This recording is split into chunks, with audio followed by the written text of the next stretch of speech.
So ever since I switched over from iOS, so been using iOS for 10 years, I switched over to Android. My first Android phone was the Samsung Galaxy S10 Plus that I still have right over here.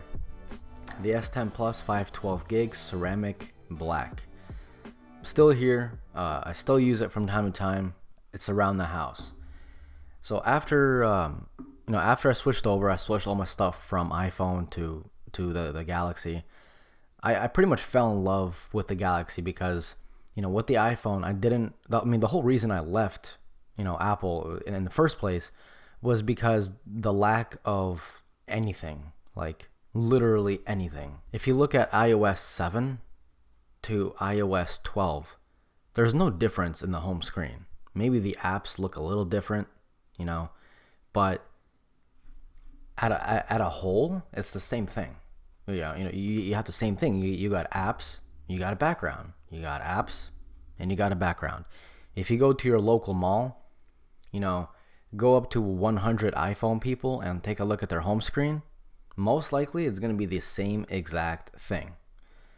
Go up to 100 Android guys, and I'll promise you, each and every single one of them has a different looking phone. And perception is reality. So if you get something that looks new or looks different, well, no, actually, yeah, let me re-say that. Whenever you get something that looks different, that's the perception of new, right? So whenever I've been using iPhone for 10 years, and I've been seeing the same exact home screen for 10 years, pretty much. I mean, realistically speaking, it hasn't really changed much. So I never really got the feeling, the perception of new. Like, obviously, when there's a new design, yeah, but that novelty wears off because once you get used to that new design, that's it. There's no changing that design, right? And millions of other people have that same design as you as well. And then you upgrade to a different iPhone again, the novelty of maybe having a better screen or a bigger screen, that all wears off pretty soon and really fast.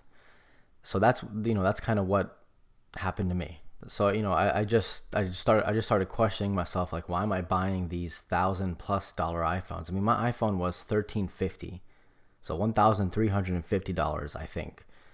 And it didn't really shock me. It just seemed like the same iPhone as before. It seemed like my iPhone 10. My iPhone 10 seemed like my iPhone 8 Plus. It just didn't it didn't give me that perception of new. It just felt redesigned, I guess. That's pretty much the easiest way I can put it. So then I pulled the trigger. I made my video that apparently went viral out of nowhere. I mean, it was shot using my $300 camera. Not even this one, not even the good one. It was a $300 camera with no external microphone. It sounded like I was recording it in a toilet. And apparently that's still to this day my highest viewed video at 970,000 views. And it was a video of me reacting to the Galaxy. I was pretty much, saying like, the Galaxy is $100 cheaper, if you with the ceramic one at least, and you get so much for your money, right? So then I pulled the trigger and I got the Galaxy S10 Plus, and immediately I fell in love with it. I thought I was gonna be so scared, going through all the settings and getting lost and it starting to lag because iPhone people don't really understand Android doesn't lag anymore. So I realized that it's much easier than I thought. In fact, I had like tons of people that have been using Android for years comment on my videos, and they're like, hey, how'd you do that? Like, I've been using Android for so long and I didn't even know you can do that. And that's the beauty of it, right? That's the beauty of Android. It's so wide. There's so much stuff to do that even people that you've been using it for years don't even know it yet, That's amazing. Again, that's that perception of new. And so then I thought, like, yeah, this phone is definitely worth it because I can actually see what I'm paying for, right? With the iPhone XS Max, it was just a bigger display. That's it. That's literally it. That's all I could really see that was, different. So fast forward about a month later, I started doing all these like how-to videos and everything on the Galaxy. And about a month later, I got an email from Google inviting me over to Team Pixel. And then obviously, I didn't want to be that guy that goes from one ecosystem to the other ecosystem. And that's what many people were already saying. Many people were like, hey, Mark, you're just going from Apple ecosystem to Samsung ecosystem. Like, you're not really exploring Android. And I was like, damn, you're right. So when Google sent me that email, I was just like, yeah, let's see what it's about. I'll take it. So I'm part of Team Pixel now. And that's when they sent me over the Pixel 3a, which, as you guys saw, is in my pocket. So that kind of spoiled it for you guys. This is my daily driver, by the way. And then so that the Pixel really kind of blew my mind. Okay, because never in my entire life, this is gonna sound like a first world problem, to be honest, but never in my entire life have I used a $400 phone. Never. Actually, I lied.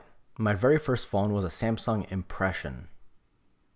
You guys probably never heard of that. I don't blame you. Go on Google Images, look up Samsung Impression. I think that phone was about $200. I think maybe about 200. But that doesn't really count because that's not a smartphone. That's one of those little slider phones. So the Pixel 3a was the first smartphone that I've ever had in my life that is so cheap. I've never expected a phone that is $400, especially an Android phone, to be so amazing. I mean, this is my daily driver, as you guys saw. I just pulled this out of my pocket, right? And when I was using it, that's when I started to question Samsung as well. Because yeah, Samsung has all these features, right? But that only makes sense to those that use all those features, right? Because if you can throw a bunch of features at someone and name a price, but if they don't use many of those features, then that price may not be, they might not like the price, pretty much. So with the Pixel 3a, it literally did everything that I wanted it to at a price tag that pretty much anyone can afford. I mean, in America, $400 for a smartphone is like stupid cheap. I know in other parts of the world that's not the same. The price difference is much greater. Like I know in Brazil, I think, or in India, I think the Pixel 3a is like 500 USD equivalent, so it's not really worth it. So this is really made for the North American market. So I mean, for $400 you get a plastic back, right? But if you guys noticed, check this out. With the Galaxy, I have a bumper case on. By the way, 10% off Rhinoshield cases in the link below. I have a bumper case, Rhinoshield bumper case on my S10, right? And on my OnePlus 7 Pro, I also got a skin because both are glass, both are fragile.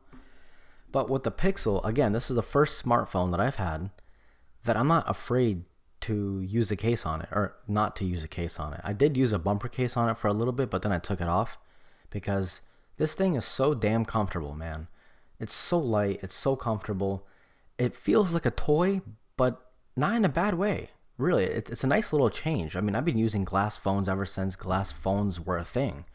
So going from a glass phone to a plastic phone that's so light and just so, I mean, it feels like a little toy from Walmart, but the best toy from Walmart, which actually still doesn't mean that much, but you guys know what I'm saying, right? I mean, for $400 you get 3 years of upgrades, free upgrades.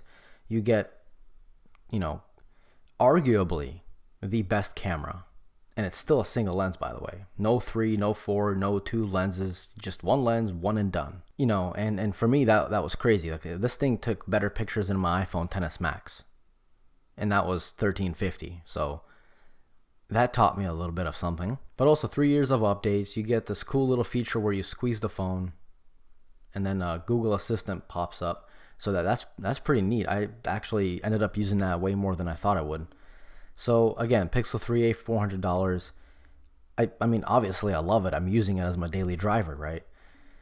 Because I really do think never again will I purchase a $1,000 phone for my personal use. Like, I'll obviously do it for a review, for you guys, but as my personal daily driver, I don't think I'll use $1,000 phone as like a permanent daily driver because it's so not worth it. Like, we honestly need to stop letting companies price their phones over $1,000. It's just there's no way. There's no good reason to do that, really.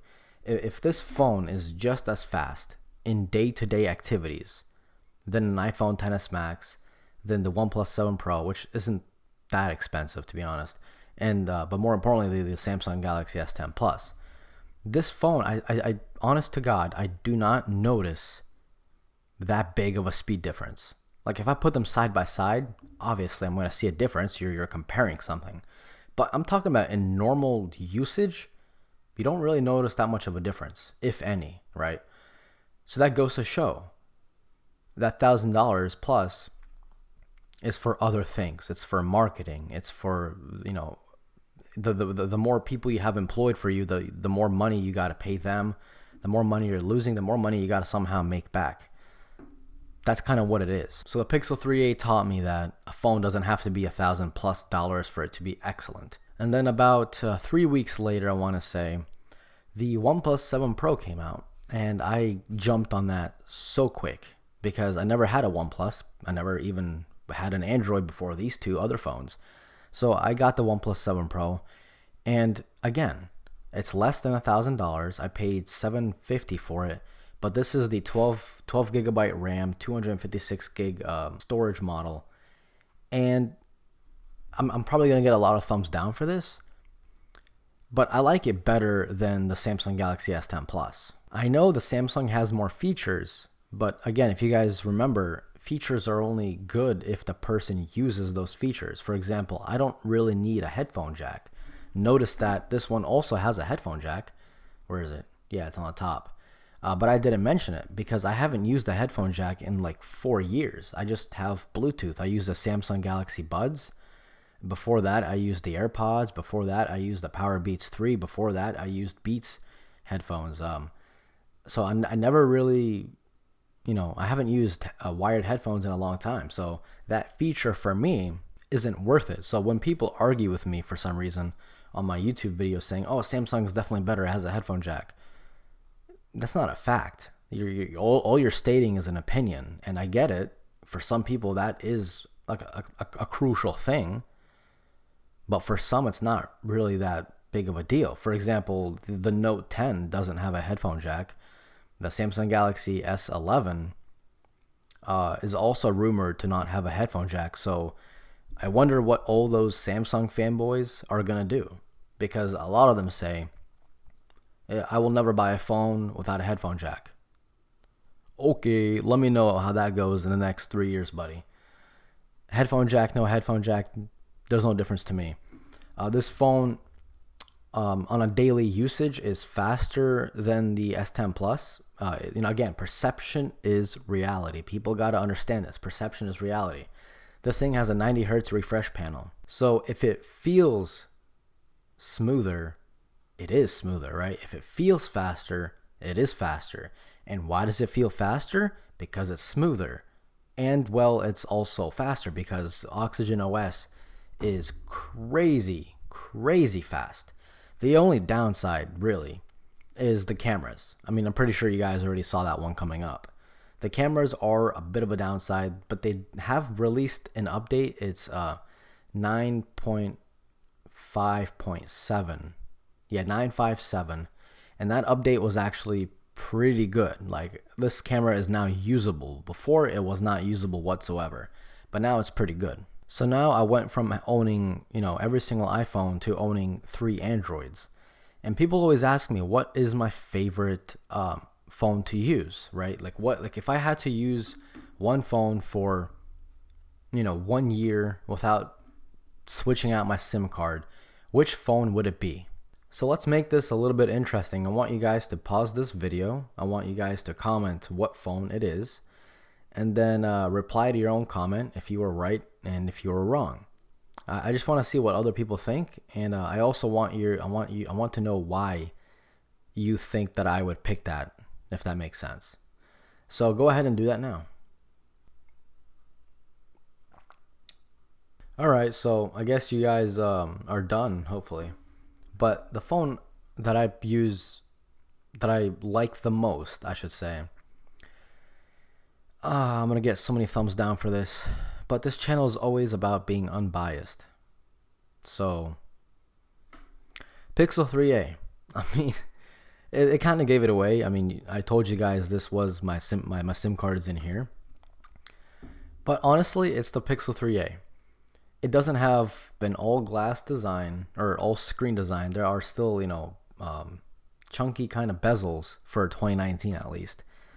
But that's the reason why this phone is so comfortable to use. This phone, for example, do you have any idea how uncomfortable this is to hold with one hand, especially like if you're standing straight up, like looking down on your phone, like people like pretty much like this? It's super amazing, super comfortable. But the second you either lay down like on your side or on your back and you're using your phone kind of like upright like this phone quite, I mean, not this phone in particular, but phones without any bezel and curved displays. It becomes one of the most hard to use phones ever. I can't even tell you how many times this thing fell on my face when I'm using it in bed. And also the Samsung Galaxy S10 Plus, same thing. People need to stop. Companies need to stop with the curved displays. Listen, does it look beautiful? Yes. But is it practical? No, it's not practical. Stop it with the curved displays. Not cool. It was cool for like a good minute, not anymore. That's why bezels are not bad. People, for some reason, think bezels are bad. So if every phone had a bezel like this, I would be totally okay with it. There's nothing wrong with this. In fact, it's actually really good. The Pixel 3 and the 3 XL, not this one because it's the cheaper model, they had two front-firing speakers, which you can't do, obviously, on a full screen design. So you're already missing out on a pretty good feature, really. But because of the bezels, it is super comfortable to hold, and that's what I look for in a phone most, if it's comfortable to hold. The battery life on the Pixel 3a is excellent. I'm averaging about 5 hours 45 minutes to 6 hours of on-screen time. The next up, the camera. I did a video on this camera, in my opinion, and the opinion of many others. This camera is better than the S10 Plus, and obviously it's better than the OnePlus 7 Pro. It's just good to know that I can be out wherever I want to be. I can pull this out of my pocket, take a picture without even really doing much to it, and it looks fantastic. It doesn't overblow anything. It doesn't overblow. What does that mean? It doesn't overexpose anything. It doesn't underexpose everything. The blacks are nice and black, so if there's a shadow somewhere, it's gonna leave it as a shadow. It's not gonna lose the detail in the shadow. It's just gonna keep it a shadow. It's not gonna like the XS Max, for example. That phone boosts the shadows so much it doesn't even look real anymore. It looks like you purposely photoshopped the image without even photoshopping it. So this phone weighs like 210 grams, and this is like 155, I think. So this phone is much lighter. And again, if it's lighter, people usually tend to associate that with comfortable. And again, you get 3 years of updates. So right now I'm running Android 10, brand new Android. The Galaxy will not have Android 10 until maybe mid of next year. So you're missing out on all those features. So for example, like I have the iPhone gestures right now. I can just swipe up and go home. If you guys notice that, it looks exactly like the iPhone. So the more and slower you drag up, it just goes home like that. And there's also a go back feature. So you can swipe anywhere on this side of the screen and go back, anywhere on this side of the screen and go back. I know you can do that with Samsung, but not without, a third-party application or something. But this is just works straight ahead right in here. So that's pretty good. And again, even the OnePlus 7 Pro will get updates much quicker than the Samsung Galaxy S10 Plus. Like everyone that's talking to me is saying, Mark, did you try out the new night mode? Mark, did you try out the new night mode? Mark, there's a new night mode. And I'm over here saying, guys, I'm still on the first update ever since I got the phone 3 months ago, I think. there's only been one update. Meanwhile, with other people, they've had like 3-4 updates already, and I'm like, come on, Verizon, hurry up, push out some more updates. So with Samsung, you have to wait for your carrier to push out updates if you bought it through your carrier, like I did. Meanwhile, with the Pixel, you get day 1 updates, and with the OnePlus 7 Pro, you get like day 2 updates pretty much. You just get them much faster. So if I had to pick, again, to rate the phones, I would say the Pixel 3a is comfortable. It's my favorite phone. It's not all that shiny, it's not all that pretty, but it is my favorite phone.